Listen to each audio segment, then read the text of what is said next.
In truth, nothing could be more concrete than scriptural language and thought. The promoters of experience are caught in the breach between life and scripture, experience and abstract principles, theory and praxis, that we've been taught to absorb and that works to the detriment of both. Experience risks being limited to a purely human form, which by a process of rationalization results in a hermeneutic criterion of scripture. What's hermeneutic mean? Interpretive. Now, Jane, you brought up experience here. So he's talking about an experience where experience comes before faith. In other words, your experience then colors your faith rather than faith coloring your experience. Faith always comes before experience.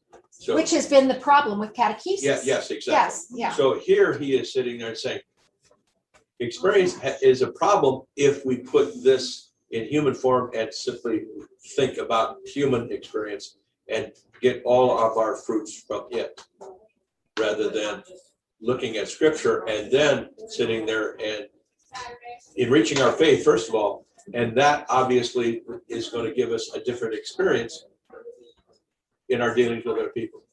But experience comes almost second or third. Okay, doesn't come first. It comes second or third.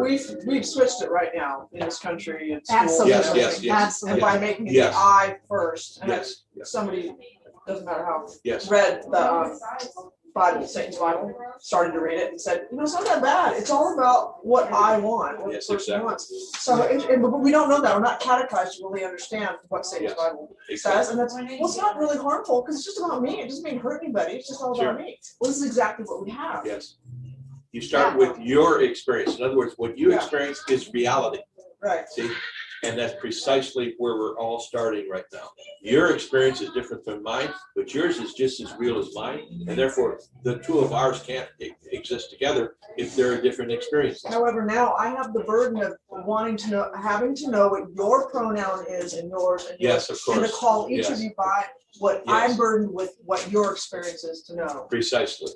And so there is absolutely no way to then share substantial ontological truth as human beings. It's not possible. The book I mentioned also speaks about, the beauty, truth, and goodness, but he also mentions oneness. And of course, our oneness is the human dignity that we all share. That's exactly right. Yeah.